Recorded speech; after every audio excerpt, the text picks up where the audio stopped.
Boa noite a todos, boa noite para quem está aqui, boa noite para quem está nos acompanhando. E com mais um estudo nós vamos então dar sequência.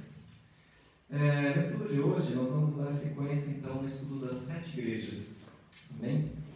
E nós vamos fazer o seguinte, primeiro estudo nós vamos estudar a igreja de Éfeso e sua cidade. Como é algo muito extenso para passar em estudo, vamos fazer em 2 partes. Então hoje vai ser uma parte, semana que vem, se assim Deus permitir, nós terminaremos o estudo de Éfeso. Amém? Pode abrir suas Bíblias, já deixar abertas então em Apocalipse, capítulo 2. Só deixa aberto então o livro de Apocalipse, capítulo 2. Amém? Tá. Antes de nós então entrarmos no estudo, vamos conhecer um pouquinho a igreja de Éfeso e principalmente a sua cidade. Então Éfeso era a maior e a mais rica e mais importante cidade da Ásia Menor. Ela era chamada também a Feira das Vaidades no mundo antigo. A cidade tinha uma população estimada a mais ou menos de 200 mil pessoas. Gente, pra caramba naquela época. Os efésios construíram um teatro naquela época que podia oferecer assento para cerca de 24 mil pessoas. Tá? Em Éfeso também ficava o mais importante porto da Ásia Menor. Então todos que desejavam viajar para algum lugar da Ásia, Éfeso era a parada obrigatória. Mais tarde, quando muitos mártires foram capturados na Ásia e levados a Roma para serem lançados aos leões, Éfeso também ficou conhecido como a Porta dos Mártires. Como a Porta dos Mártires. Era também uma cidade que tinha um centro de culto a Diana, tá? Cujo templo era uma das 7 maravilhas do mundo antigo, templo de Diana. E nesse templo havia centenas de sacerdotisas. Mas o que essas sacerdotisas faziam? Eram prostitutas sagradas. Prostitutas sagradas. A moral do templo, preste atenção, era pior que a moral dos piores tipos de cães. Nem os piores tipos de cães se mutilavam uns aos outros dessa forma no templo de Diana. Tudo isso fazia então de Éfeso uma cidade totalmente, sobremodo, uma cidade imoral. E mais ainda, Éfeso também era uma cidade mística, cheia de superstição e também um dos centros do culto ao imperador. Na cidade de Éfeso, então, o que reinava? Imperava o misticismo, a idolatria, a imoralidade e a perseguição aos crentes. O apóstolo Paulo visitou a cidade de Éfeso no final da sua segunda viagem missionária, por volta do ano 52 depois de Cristo. Já na sua terceira viagem, ele permanece em Éfeso por 3 anos. E houve alguns sinais de avivamento na cidade de Éfeso. Por exemplo, as pessoas ao ouvir o Evangelho vinham denunciando publicamente as suas obras. As pessoas que realmente se convertiam, eles rompiam totalmente com o ocultismo, queimando seus livros mágicos. Então o Evangelho espalhou-se dali por toda a Ásia Menor. Exemplo, um macumbeiro, ele feiticeiro se converteu, ele abandonou totalmente essa vida para seguir o verdadeiro Evangelho. Durante a sua primeira prisão em Roma, Paulo escreveu a carta aos Efésios, agradecendo a Deus o profundo amor que havia nesta igreja de Éfeso.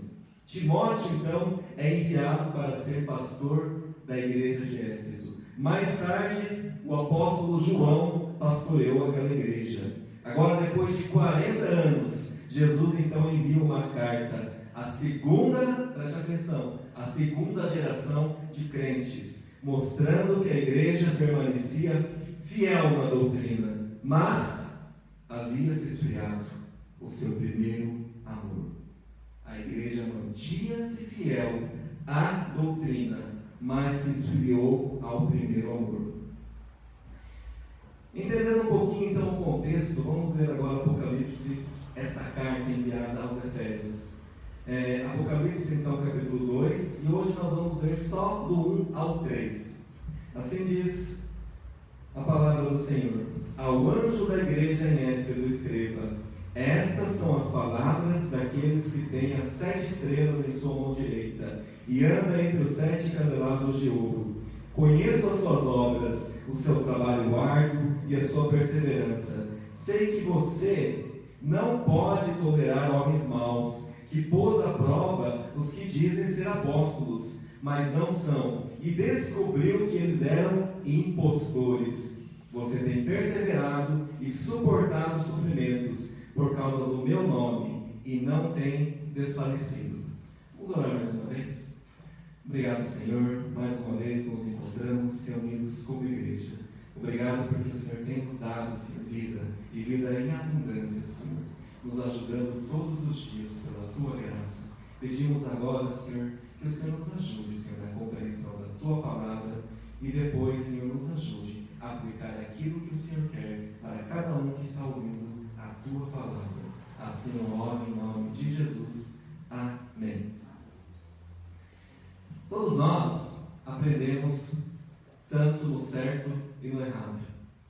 Tá? Há exemplos bons e nós temos que imitar exemplos bons, mas há os exemplos errados que nós devemos aprender a não cometê-los. A igreja de Éfeso foi elogiada, mas também foi criticada. Hoje nós vamos aprender com o que a igreja de Éfeso fazia de correto, o que a igreja de Éfeso fazia que agradava ao Senhor. E semana que vem nós vamos aprender com os erros.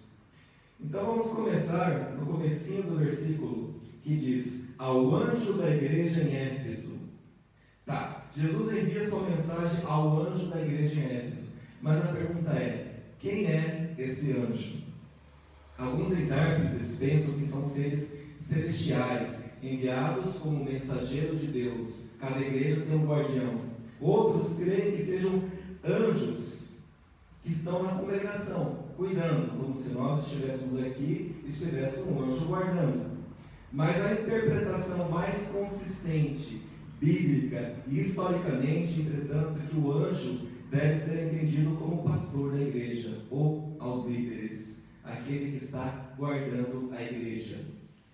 Aqui no texto a qual lemos, Jesus também destaca 3 grandes virtudes da igreja de Éfeso, dignas de serem imitadas. Só voltando nessa parte do anjo, por que não pode ser um anjo? Porque diz que esqueceu seu primeiro amor. Como o anjo vai esquecer o primeiro amor? Aqueles anjos que já caíram, já estão caídos. Então há várias teorias, mas a teoria mais consistente é que seja pastor ou aos líderes que estão representando a igreja. Tá? Então, no texto qual nós lemos, dando continuidade, tá? Nós vamos destacar 3 grandes virtudes da igreja de Éfeso. 3 virtudes que são dignas e exemplos para eu e você, como igreja, imitarmos a igreja de Éfeso. Tá? Então, em primeiro lugar, a igreja de Éfeso era uma igreja fiel na sua doutrina. Era uma igreja fiel na sua doutrina. Mesmo cercada por perseguição e mesmo atacada por constantes heresias, essa igreja permaneceu firme na palavra, contra todas as ondas e novidades que surgiram. Ondas e novidades já, desde a igreja primitiva, já surgiam. E Jesus já alertara sobre o perigo dos lobos, vestidos com peles de ovelha. O nosso próprio Senhor Cristo já alertava a igreja sobre os lobos vestidos com peles de ovelha. Mateus capítulo 7, verso 15 diz assim: cuidado com os falsos profetas, eles vêm a vocês vestidos de peles de ovelhas, mas por dentro são lobos devoradores. O apóstolo Paulo já havia avisado os presbíteros dessa igreja sobre os lobos que penetrariam no meio do rebanho e sobre aqueles que se levantariam entre eles, falando coisas pervertidas para arrastar atrás deles os discípulos. Atos 20, 29 e 30. Sei que depois da minha partida, lobos ferozes penetrarão no meio de vocês, e não pouparão o rebanho. E dentre vocês mesmos se levantarão homens que torcerão a verdade, a fim de atrair os discípulos. Se der continuidade, Paulo diz: vigiem, vigiem. Só que os lobos já haviam chegado. Quando o apóstolo João escreve as cartas, já haviam chegado. A igreja de Éfeso estava enfrentando os falsos apóstolos que ensinavam heresias perniciosas. O que é algo pernicioso? Algo que faz mal, algo que é nocivo, algo que vai destruir a tua vida. Só que a igreja de Éfeso, ela tinha discernimento espiritual. Como isso é importante, a igreja ter discernimento espiritual. O apóstolo João fala da necessidade de provar os espíritos, porque há muitos falsos profetas. 1 João 4:1 diz assim: amados, não creiam em qualquer espírito, mas examinem os espíritos para ver se eles procedem de Deus, porque muitos falsos profetas têm saído pelo mundo. Então a igreja de Éfeso, ela se tornou intolerante com a heresia, e com o pecado. Ela não permitia isso, não aceitava isso. A igreja de Éfeso separou as falsas doutrinas, também separou das falsas obras, porque tinha discernimento espiritual. Os nicolaítas, quem eram os nicolaítas? Eram agentes propagadores da imoralidade, da idolatria entre os primeiros cristãos. Resumindo, eram destruidores do povo. Eles pregavam uma nova versão do cristianismo. E o que os nicolaítas pregavam? Eles pregavam o evangelho liberal. Então, o evangelho sem exigência, sem proibições. Tudo pode. Tudo pode. Pode ter casamento aqui homossexual, pode aquilo, Deus é amor. Digamos que nosso contexto fosse mais ou menos assim. Eles queriam gozar o melhor da igreja, mas também gozar o melhor do mundo. Ter o melhor dos dois. Eles incentivavam os crentes a comer comidas sacrificadas aos ídolos. Eles ensinavam que o sexo antes e fora do casamento não era pecado. Eles acabavam então estimulando o povo à imoralidade. Mas a igreja de Éfeso não tolerou heresia e, preste atenção, além de não tolerar isso, a igreja de Éfeso odiou as obras dos nicolaítas. Ele não odiou as pessoas, mas odiou o que eles estavam trazendo, o que eles estavam fazendo. A igreja evangélica brasileira, no todo, ela precisa aprender em particular com a igreja de Éfeso. Nós não odiamos as pessoas, mas odiamos o que elas fazem de errado. Se elas servem a Satanás, se elas servem ao mundo, estão contra a vontade de Deus, então eu, como cristão, eu tenho que repudiar as obras de Satanás, as obras do mundo, mas ter misericórdia e orar por esses que estão perdidos. As pessoas hoje, o que acontece? As pessoas hoje buscam experiência. Elas buscam a experiência e não a verdade. Elas não querem pensar, só querem sentir. As pessoas não querem raciocinar, só querem sentir aquele vento, aquele arrepio, mas não querem pensar. Elas não querem doutrina. As pessoas não querem escutar a palavra de Deus. Elas querem novidades, revelações, sonhos e visões. É mais ou menos assim. Daqui a pouco a Margarete, ela cai na escada e falou que teve uma visão. Aí a gente anuncia, a esposa do pastor caiu, mas Deus permitiu, e agora ela está tendo visões. É só falar com ela que ela vai gerar o seu futuro. Vai bombar de pessoas. Deixa eu procurar essa tal de Margarete. As pessoas procuram isso. Se nós estamos pregando a verdade, as pessoas fazem pouco caso. As pessoas querem novidades, revelações, sonhos e visões. Elas não querem estudar a palavra, querem escutar testemunhos eletrizantes, querem que pessoas venham aqui na frente e contem que Deus fez aquilo, tipo aquele que se diz apóstolo que atravessou o mar nado. Querem testemunhos eletrizantes, querem novidades. Elas não querem Deus, mas querem o Deus das bênçãos. Só querem as bênçãos de Deus, mas não querem o Deus das bênçãos. Só querem ser favorecidas.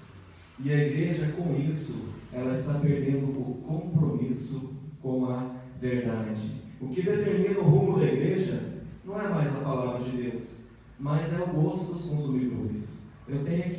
Se eu quero ver uma igreja cheia hoje, eu tenho que pensar o que agrada as pessoas. Mas é errado. Eu não posso pensar o que agrada as pessoas. Eu tenho que pensar e refletir o que agrada ao Deus que eu sirvo. Muitas igrejas não pregam a palavra, mas sabe por quê? Porque não dá ibope, não dá audiência, não chama atenção. Muitas igrejas oferecem o que o povo quer ouvir. E muitas igrejas estão pregando outro evangelho. Qual é esse outro evangelho? É o evangelho do descarrego, o evangelho do sal grosso, o evangelho da quebra de maldições, é o evangelho da prosperidade material e não da santificação, é o evangelho da libertação, seja liberto, e não do arrependimento. Esquecendo que desde o Apocalipse, arrependa-se, arrependa-se. João Batista dizia o quê? Seja liberto? Não, arrependam-se. O que os apóstolos ensinavam? Arrependam-se. Mas as pessoas só querem ser libertas, mas não querem arrependimento. As pessoas hoje são ávidos, a palavra que as pessoas usam aqui hoje, é ligeiro. As pessoas são ligeiras pelas coisas sobrenaturais, mas são lentos, quase em estado de êxtase, dormência, quanto à palavra do Deus vivo. Quando tem novidade, tem algo sobrenatural, está lá. A igreja está perdendo a capacidade de refletir. Os crentes contemporâneos, os crentes modernos de hoje não são como os bereanos, muito menos como os crentes de Éfeso, fiéis à doutrina.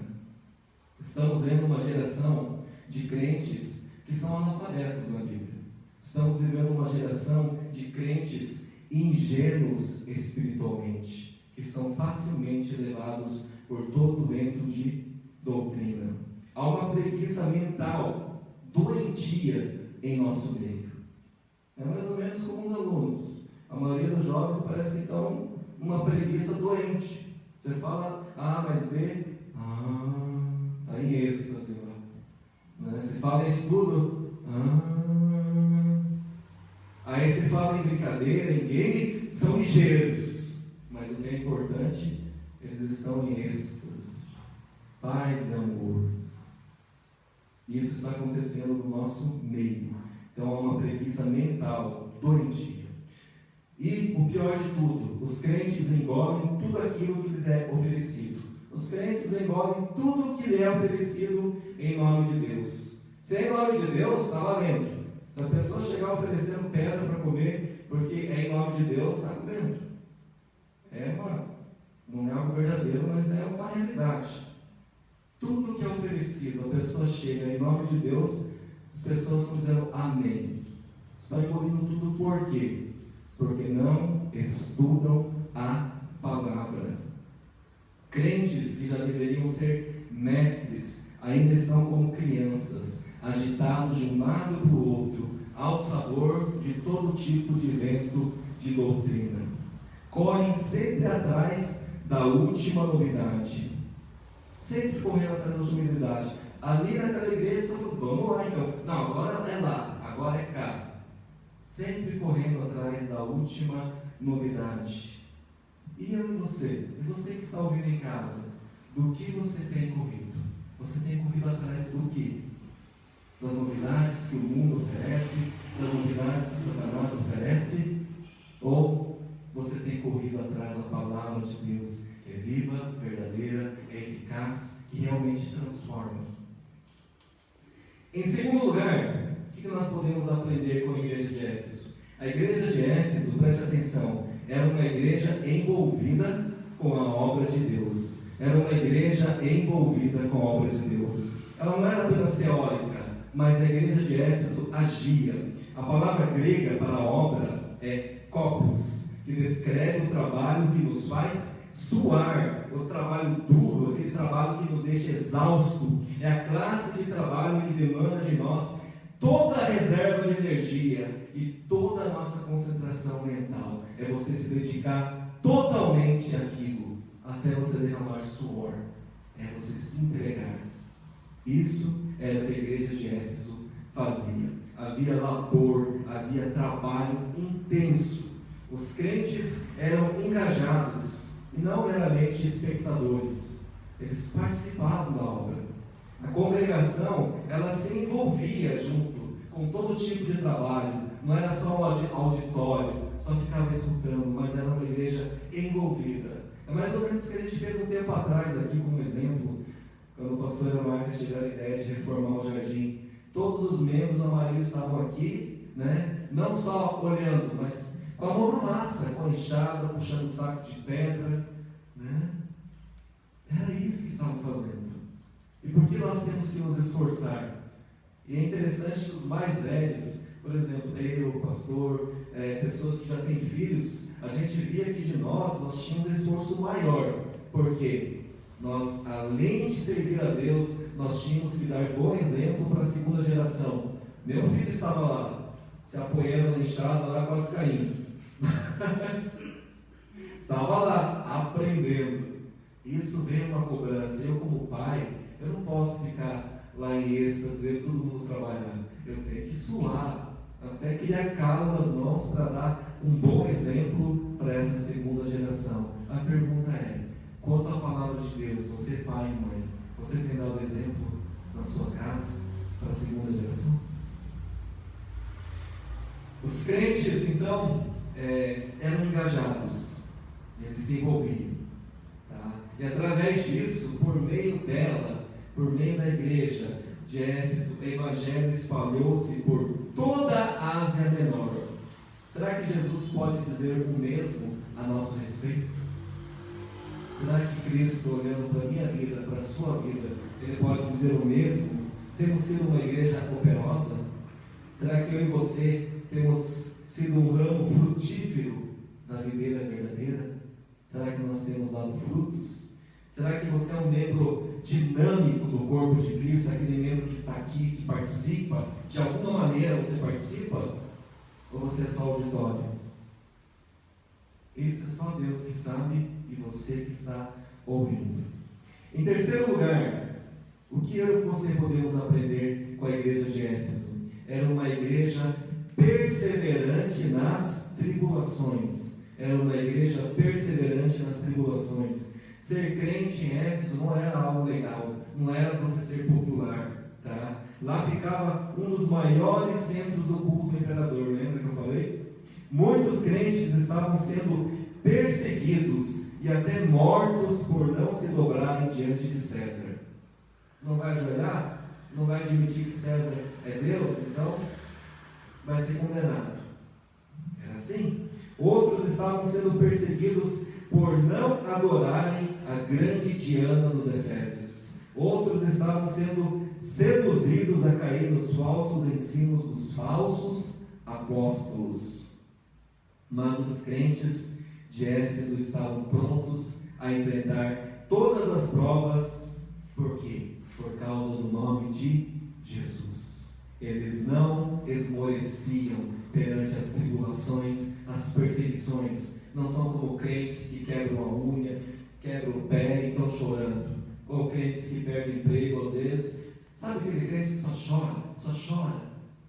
Ou, não precisa nem ser crente, vocês conhecem pessoas que só reclamam e choram? Aquela pessoa que pode estar bem no presente, mas ela chora por causa do passado. Pode ter tudo no presente, mas está lá: ai, mas eu sofri tanto quando era novo, mas aquilo e aquilo. É difícil de conviver com pessoas assim. Imagine um cristão que se diz ser servo de Deus, do Deus Altíssimo. Qualquer tribulação que passa, está lá, esmorecido, caído. Não que isso não vai acontecer conosco, acontece, mas não pode acontecer isso com todos os dias, com frequência. Será que eu e você, nós permanecemos fiéis quando somos perseguidos, provados e seduzidos? Será que eu e você permanecemos fiéis quando há uma tribulação? Será que permanecemos fiéis quando há sedução? Sedução é de vários tipos, né? Principalmente a corrupção. Hoje muitos crentes, eles querem a coroa, mas não a cruz. Querem somente a coroa e não a cruz. Muitos crentes querem a riqueza sem trabalho. Querem algo fácil sem trabalho. Não querem suar, não querem estar junto. Querem a salvação sem a conversão, sem o arrependimento. Algo impossível. Querem ser salvos de outra maneira. Querem as bênçãos de Deus. Só querem o que Deus pode oferecer de bom. Mas não querem saber do Deus das bênçãos. Só querem as bênçãos que Deus pode proporcionar. Preferem ser reconhecidos pelo mundo do que ser reconhecidos no céu. A igreja hoje, ela perdeu a capacidade de denunciar o pecado. A igreja, não todas, mas a maioria, perdeu a capacidade de denunciar o pecado.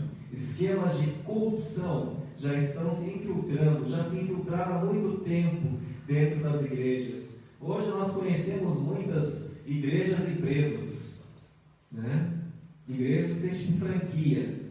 Para você abrir uma igreja tem que ter uma franquia, tipo assim, tem que pagar uma parte que dá satisfação, tem que dar parte do dízimo. Preste atenção, a igreja, ela está se transformando em um negócio familiar. Não é mais Deus levanta o obreiro, Deus chama o pastor, né? E o pastor tem que ser um obreiro capacitado. Mas está se transformando em um negócio. Papai morreu, o filho assume. Não importa se não é capacitado, tem que dar seguimento, né?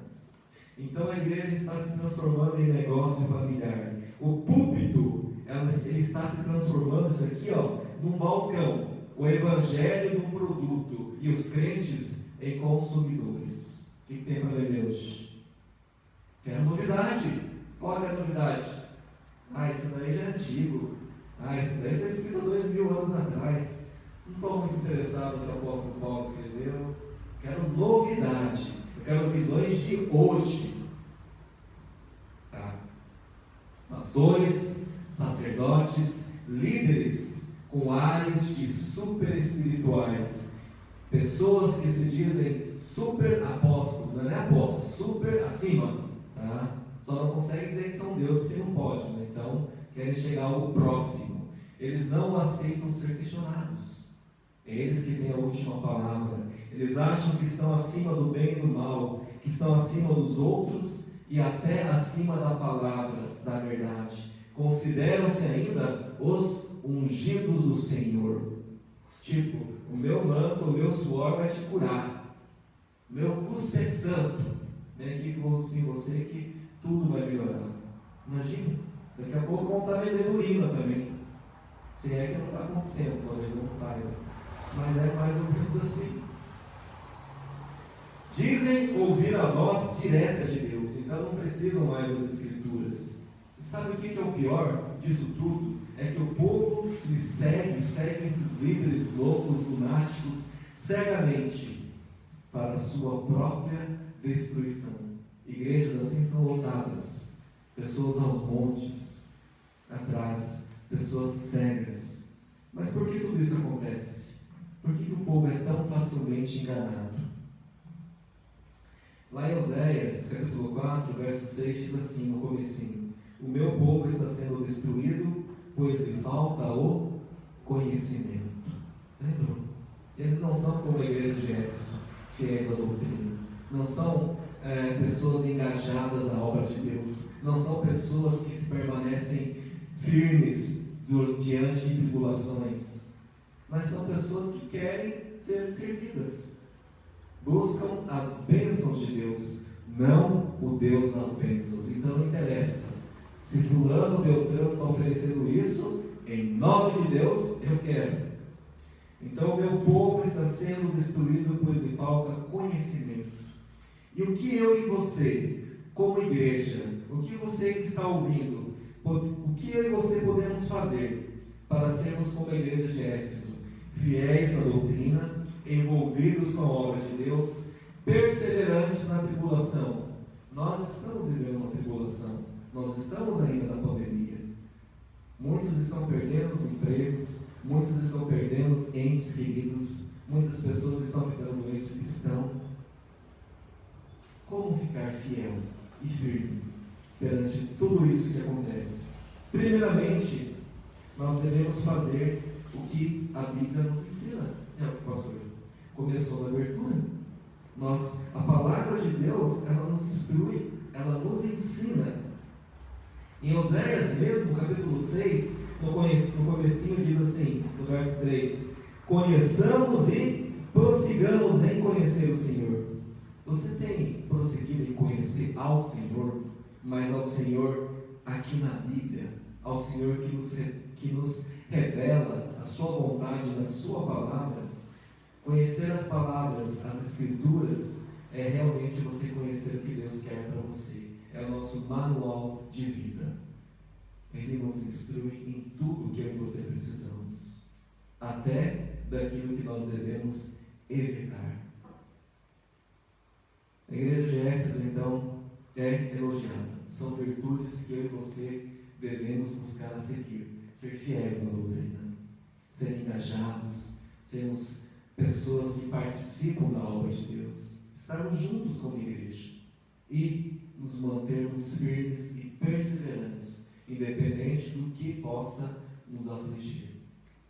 É isso que Deus quer de mim e de você. Semana que vem, nós vamos aprender então os erros da igreja de Éfeso também. Amém? Pastor? Que o Senhor nos ajude a obedecermos a sua palavra.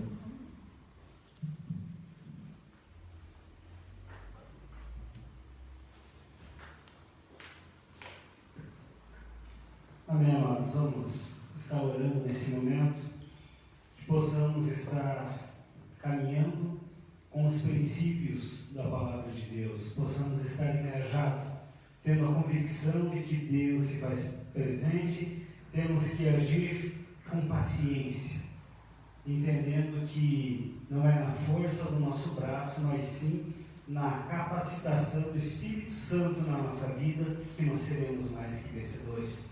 Eu quero estar orando por você, nesse momento, pela tua casa, pela tua família.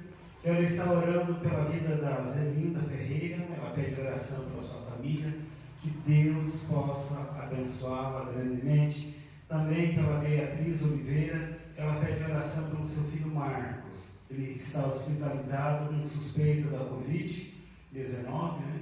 Então que Deus possa estar intervindo na vida desse moço, que Deus possa estar restaurando a sua saúde física. Também lembrando dele que está com suspeita de Covid, vamos orar por todas as pessoas que estão hospitalizadas com Covid ou com outro tipo de doença ou alguma fratura, que Deus possa estar abençoando. Também quero agradecer a Deus pela vida da mãe do nosso irmão Otiano, né? Ela passou por uma intervenção cirúrgica ontem, mas hoje ele falou que ela já está bem. Agradecemos a Deus por isso. Deus é fiel e Ele ouve nossas orações. Vamos orar? Pai, mais uma vez nós queremos entregar tudo, Senhor, na Tua presença, reconhecendo que Tu és o Senhor, Tu és o nosso Salvador, Tu és o nosso Deus vivo, o Deus sempre presente na nossa caminhada. Por isso, Pai, nessa noite nós queremos nos despir de tudo, Pai, tudo que possa estar atrapalhando a vida, a comunhão daquela pessoa que está me ouvindo essa noite. Que essa pessoa realmente possa abrir mão do controle da sua vida e entregar para Cristo. Quando entregamos o controle da nossa vida para Cristo, somos mais do que vencedores, porque tudo está em Tuas mãos. Tu és o nosso Deus ressurreto, o nosso Deus vivo, que está clamando, intercedendo pela nossa vida perante o Pai. E nessa noite podemos ter aprendido com a igreja de Éfeso a viver uma vida digna, uma vida coerente, tirando todas as coisas mundanas que nos atrapalham e deixando o Espírito Santo de Deus agir na nossa caminhada. Pai, eu oro por essas vidas, esses pedidos que foram colocados em Tua presença. Eu oro, Pai, por nossas autoridades constituídas. Eu oro, Senhor, pela nossa cidade, pelo nosso país, por todas as nações do mundo, que Tu possa continuar intervindo de uma maneira sobrenatural. Eu peço que Tu possa continuar intervindo também no nosso clima, intervindo, Senhor, e restaurando a vida daquelas pessoas que foram acometidas desse último vendaval que deu, possam estar capacitando, Senhor, para que possam ter recursos para restaurar a sua casa, os seus lares. Mas eu entendo, Senhor, que tudo está no Teu controle. Nos fortaleça, nos abençoe, nos dê uma semana de paz, de alegria, que possamos estar vivendo esse amor de Cristo com toda intensidade. Só assim seremos mais do que vencedores. Que a Tua graça, a Tua paz e a Tua misericórdia estejam sobre cada um de nós. É o que eu peço, Pai, em nome de Teu Filho amado, Jesus Cristo. Amém. Que Deus abençoe você, a tua casa, e você continue firme na presença do Pai. Só assim você será mais do que vencedor. Deus abençoe a todos. Amém.